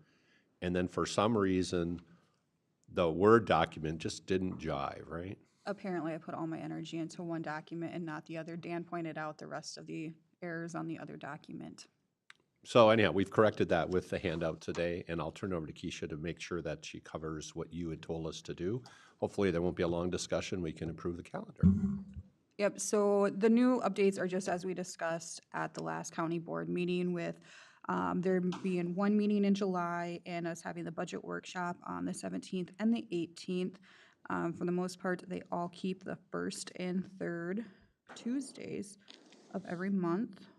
And then we did adjust the evening times for April 2nd to be at 6 p.m. and October 1st to be at 6 p.m. And those would be our only two night meetings minus the truth and taxation, which if you'll notice, there is still an error on your corrected one. I will add those times and those dates. But those would be December 5th at 6 p.m. for truth and taxation in the boardroom. Okay, my dates aren't matching up here. So March 20th should be March 19th. April 5th should be April 2nd. Madam Chair, are you looking at the one that says 24? I'm sorry, Oh. you may have not got an updated one. I am looking at the one that was Yep. at my place. Okay. Yours is Yep. outdated, my Okay. apologies. Got it. Then they're all great. The one thing we didn't do, you had a little discussion about possibly having meetings in different locations. I think, come January when we do our organizational meeting, if that's still a priority, we can look at that. We can adjust as a special meeting during the year, or you can look at that for 2025. But the possibility of maybe having something, over in Becker, for instance, or Princeton or whatever. But, since we left it for this and then we have all our technology here, the standing schedule, we publish once. And then if you want to do any individual deviations, as we do for special meetings, we can do so. Okay, so this is an action item. So I need a motion. Motion to approve. Motion's been made by Commissioner Hulse. Is there a second? I'll second. Commissioner Danielowski seconds. Any other questions or comments? Seeing none. Commissioner Hulse. Aye. Commissioner Gray. Aye. Commissioner Felber. Aye. The chair votes aye. Commissioner Danielowski. Aye. Motion carries 5-0. Moving on now to agenda item number 8, that of Commissioner Correspondence, Committee Reports, upcoming meetings, etc. Thank you. Madam Chair, Sure. I'll go first. Being on vacation since our last meeting was on a Thursday due to some other schedules, so I've been on vacation since Friday, and so I have nothing to report. Okay, thank you. I had a light week too because of the holidays, everything in the shorter 2-week period. I did the staff luncheon on December 8th. That was great. Thank everybody at the staff that put that on. I thought that was tremendous. Had the MICA board meeting, went through our legislative priorities with that. I think they were very similar to ours and to AMC's, if I remember correctly. And I did yesterday an SWCD buffer jurisdictional meeting in the morning regarding to try and find some more funding for SWCD, but it's an ongoing process, so we're still working on it. Great. Commissioner Felber? Yep, I'll be super brief because this is a very long meeting. The 13th, I went to the Metropolitan Emergency Services Board. We're working on some stuff there with the radio system. The CMRP, I attended that via Zoom. I'm sure Rand will talk more about that, so I will not. Tri-County Solid Waste, looking at trying to get our legislative priorities taken there. I'm looking at doing possibly supporting some more housing deconstruction. Ag plastics are still a problem. And I think that's about it. But back to like a little bit on the previous discussion, like on this particular 5-day junket that I'm on right now, in terms of how we work, I will have spent about 1 3/4 days of that actually on county business while I'm traveling. And another thing I will add is that if you're ever in Frisco, Texas, definitely check out the public library. It is an incredible public facility they have here. Thanks, Well, Greg. and just rumor has it that Commissioner Felber made the news down there. Yeah, I heard we made the news down there. We have, Newspaper. yeah, Mr. Unzi's really good. He identified that they picked up the public meeting notice, the posted notice, and it made the paper down there that a Sherburne County Commissioner was attending a meeting remotely in Frisco. He's like, really? So you must have a room full. I thought the reporter was behind him, actually, so. No, it's just me, but. Okay, thanks, Greg. Commissioner Danielewski. Thank you, Madam Chair. I was just going to ask that too. You're a celebrity. All right. I had a Region 7W Transportation Policy Board meeting on December 8th. Also attended the staff holiday lunch event and served all of our amazing staff and thanked them very much for all of their hard work, and it was a fun event. They had it catered in, and everybody was enjoying it and having a good time. December 13th, attended the my NACO Community and Economic Development meeting, attended the township meeting that evening. December 14th, had the CMRP meeting. We did discuss the language that we're going to use in our articles of incorporation. So we got that ironed out, more to come on that.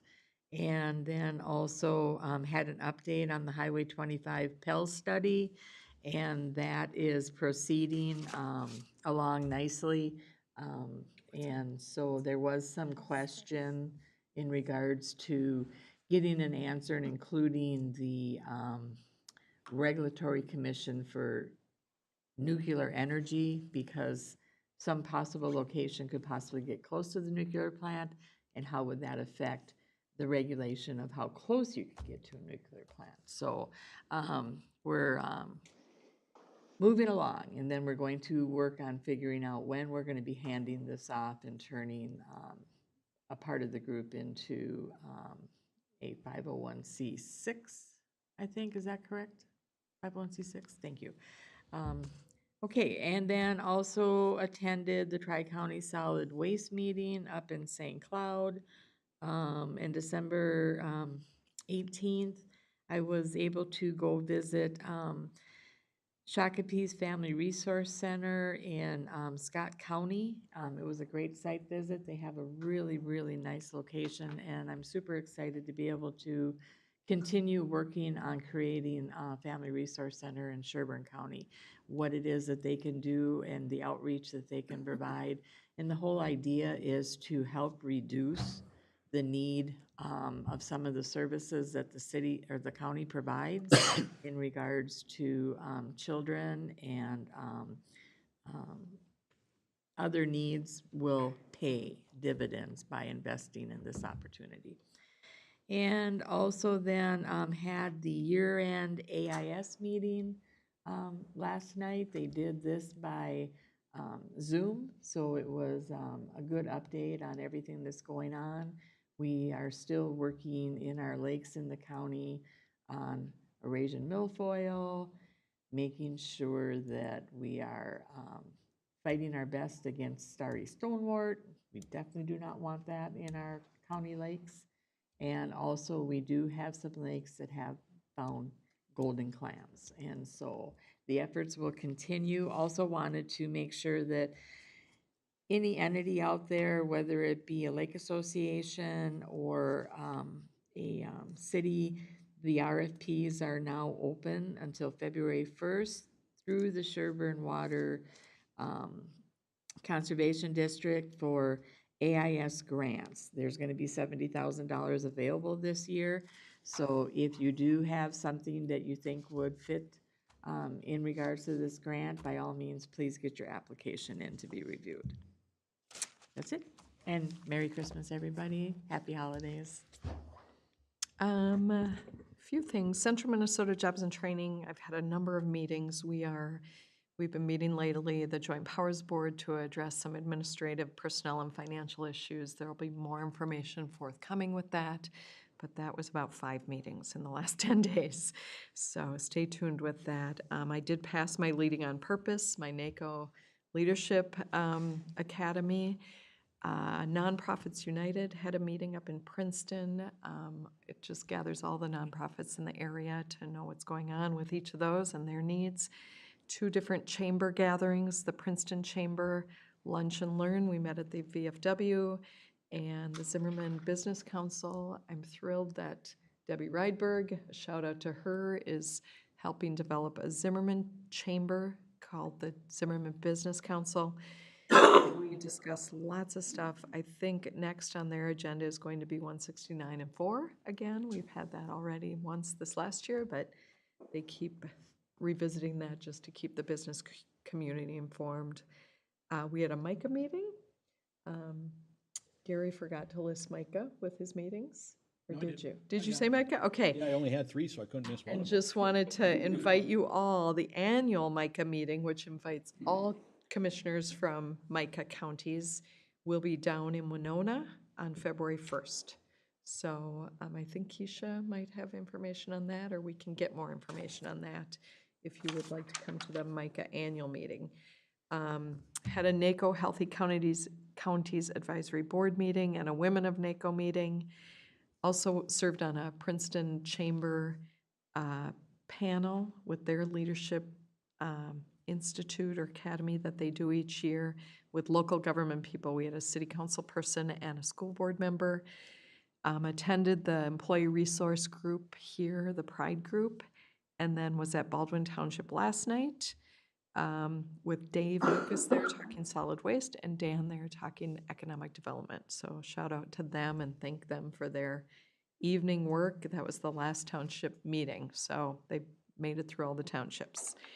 And we'll be at Baldwin tomorrow night for their public open house on their incorporation. So anything else? Any things coming down the pike? Just a comment for the board that we will request that workshops be held here after your break and the Ditch Authority meeting so that Greg can continue to participate. Oh, of course. Yes. Okay, so with that, I will recess the regular meeting. We'll move into a break. It's about 10 minutes to 11. We'll come back at 11 o'clock and reconvene with our Ditch Authority meeting. So 11 o'clock. We're 5 minutes ahead of schedule. Please note. Way to go. So.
Mike, you've got not a.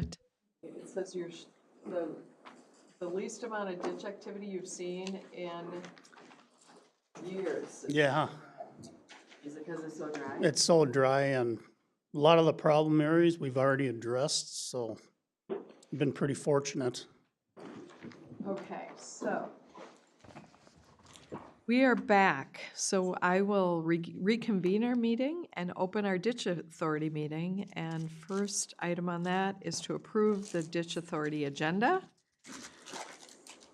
So is there a motion? So moved. Motion's made by Commissioner Danielewski, seconded by Commissioner Felber. Yes. Yep. So, where's my little tally thing? Okay, here we go. Commissioner Hulls, Aye. Commissioner Gray, Aye. Commissioner Felber, Yes. Hey, aye. Chair votes yes, Commissioner Danielewski. Aye. Motion carries, and then moving on to agenda item number 2, the technician's report with Mike. So, Thank you, Madam Chair, Commissioners, ladies and gentlemen. I have a bunch of slides to show. There hasn't been much work done in the last couple months. So, and with the lack of snow, I mean, it's hard to believe it's December 19th and there's no snow on the ground. So with the lack of snow, it's a good time to do ditch mowing. And our maintenance department is looking for work, anything they can do to stay busy. And I've been utilizing them for the last couple of years. I mean, we have the equipment, so why not? So we've been doing a lot of maintenance of easements where we spent all the time, money, and effort to clear all these trees and brush so we can actually clean the ditch.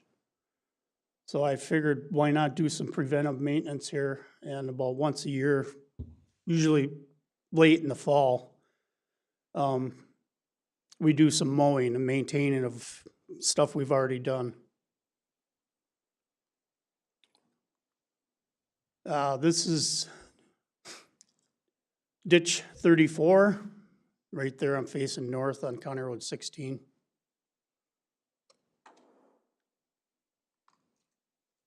This is off of County Road 85 facing west.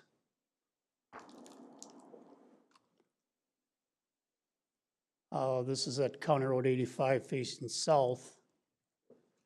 The landowners really appreciate us doing this. Not only do they ride their four-wheelers up and down it, but it allows them access to part of their property that they normally don't have access to. And a lot of people in this county, they cut wood and burn wood, so it helps them out a great deal.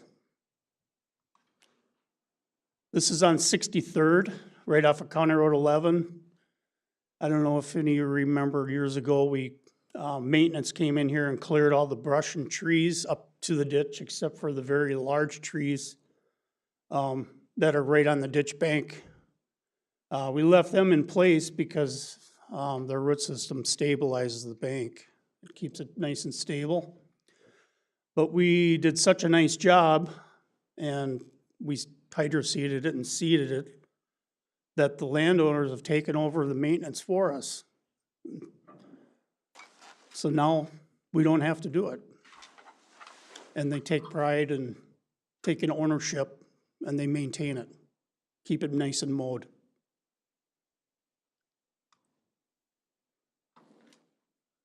This is County Ditch 16. This is facing east on County Road 11.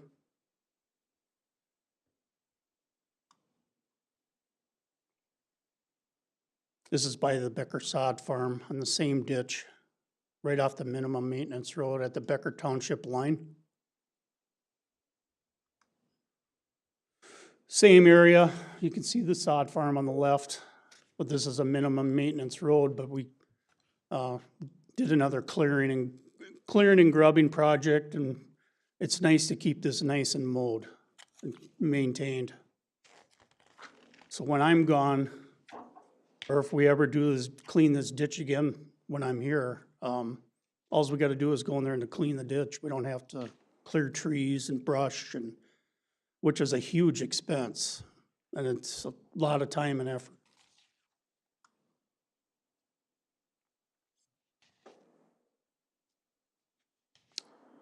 Same ditch off of County Road 11 facing east. This is ditch 32 from County Road 4. Ditch 32 is just west of County Road 11 on County Road 4. This is the same ditch farther downstream. I don't know if you remember, we cleaned this ditch in the spring. Dragged it and seeded it, and by this fall, there was 4 or 5 foot tall grass in there. So they mowed this. It keeps the brush down and the trees from growing.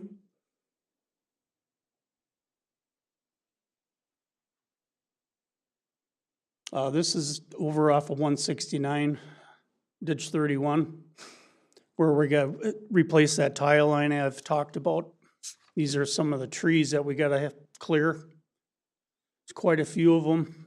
It's never been touched, I don't think, since they put the tile in. So there's some pretty significant trees in here that we'll have to clear.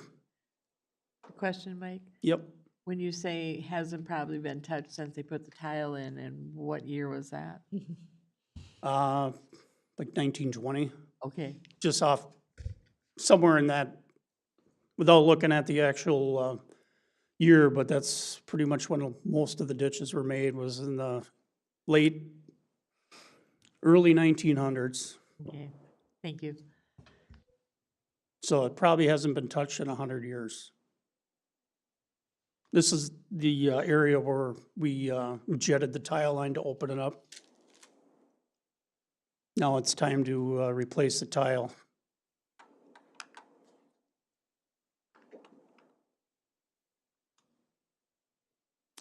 Another view. You can kind of see a gap a little bit in the middle. That's where the tile line is, and you can tell where it is because the ground is depressed. But this is going to be a pretty significant project.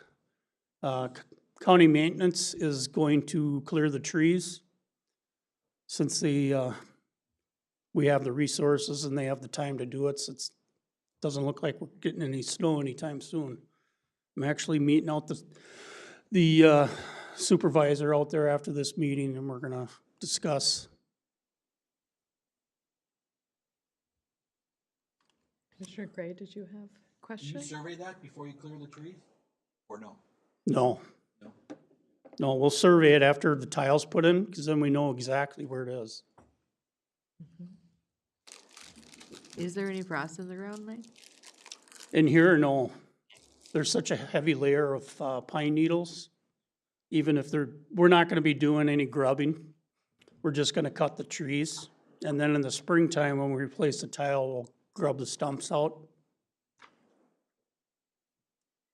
So for now, we're just gonna clear the trees, and then in the springtime, we can just get going. We don't have to spend 3-4 days cutting trees and chipping brush and so. Okay, so Mike,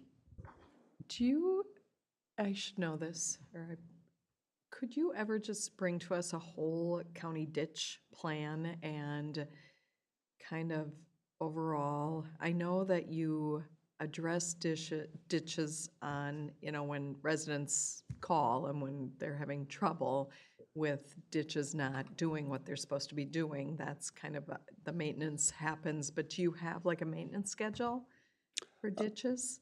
Typically, no. Okay. Typically, no. I don't like to spend others people's money if I don't have to. Yeah. But you feel like you have a good handle on what ditch needs what, or do we just wait for that call? Little of both. Okay. Little of both.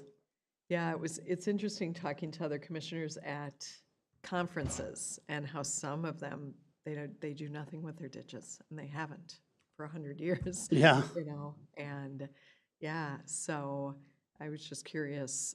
I know that we definitely respond to residents or people that if they're having ditch issues, but I'm sure you have a pretty good sense of what's happening where with our ditches. Yeah. Yeah, anytime I get a phone call, I always go out Mhm. and check it out usually with the landowner. Well, and this falls into this category in Minnesota, and Kathy's going to help me out here, but basically, there are proactive enforcement counties and reactive enforcement counties. We have the same thing with planning and zoning. We don't have a lot of people going out looking for issues. We respond when called. Ditches are the same way. If we become a proactive county, there is a higher level of obligation, which means a higher level of taxation. Okay. So what Mike does is so we're a reactive county when it comes to ditches. Now, there's counties who are even less reactive, but just to be clear, what he's saying about not spending money is because, you know, we maintain the ditches and we react when there's concerns. We don't have a proactive plan like we have a pavement management plan for our roads, because the cost of maintaining ditches to that higher level is significant. And there are, I think, 2 counties that have proactive plans, and they have a much higher obligation than the counties like us who are reactive. Madam Chair. Yes, Commissioner Danielewski. Thank you. I was just curious, do we have anywhere in regards to, because we have so many people that are moving up from areas that don't understand what ditches are and what they do, but they'll buy a property that has a ditch, that, is there a way we can put an explanation that, you know, ditches are a way of water management? And is there something we can put in somewhere that helps to explain that to people that, you know, like Greg understands totally what the ditch is. People moving in don't understand that. There's something we could do to help clarify that? Madam Chair, Yes. Commissioner, we've actually been doing that Okay. for years. I wrote an opinion originally, I think in the 1990s, and we updated it in the 2000s, that we actually give to people, you are benefited, this is what it's for, so that there's an explanation that goes out through the Auditor Treasurer's Office. Yeah. And is that done based on a transfer of titles, so they get that information along with their Yes, ma'am. documentation? Perfect. Yeah, the Auditor Treasurer's Office send out information to new property owners that that benefit from the ditch. Okay.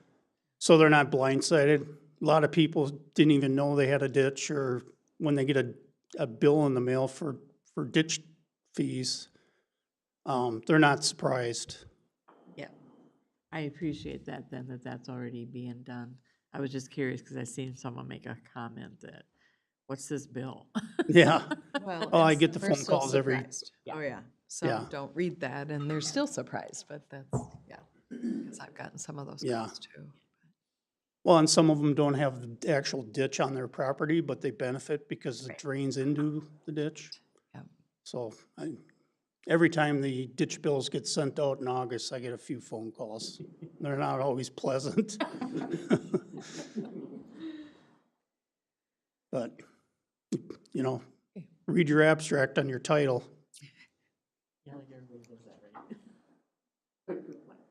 Thank you. That's all I have. If anybody has Okay. questions about my report or anything else. Any questions or comments? No, I serve on the EMC Natural Environment and Resources Committee, and ditches are a huge, huge issue. And I had a conversation with one commissioner, can't remember the county, but they had $27 million of ditch projects scheduled over the course of the next 5 or 10 years that they needed to get done. $27 million. So, Wow. what? I was in the southern part of the state, don't remember off the top, had multiple conversations that day, but it just floored me, the number where they were. So ditches in some counties are enormous. Yeah, and they're very deep. Mm-hmm. You drive out to Redwood Falls or southern Minnesota and Blue Earth County and other areas of the state. I mean, we don't do nothing like what they do. They're like little rivers that go through the farmlands. and Yeah. stuff.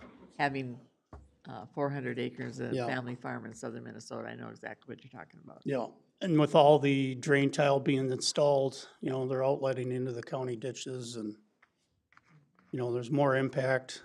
I mean, the water, I mean, they benefit from the ditch, but the water's getting there a lot faster. Okay, well, could we have a motion to accept the ditch drainage technician report? So move. Motion's made by Commissioner Gray, Second? seconded by Commissioner Halls. Any other questions or comments? Seeing none. Commissioner Gray, Aye. Commissioner Felber. Aye.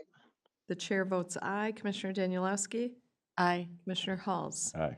Motion carries 5-0. Thanks for Mike. Yeah, thank you. Thanks, Mike. Thanks. Okay, so now we'll close the Ditch Authority agenda and open up to our workshops. And as was stated, we're going to stay in this room, so Commissioner Felber can keep joining us. So we'll stay right here. Are we going to start with the phone system or? Yeah, Brian should be here. Okay, so just, we're waiting just a few minutes to start our workshops.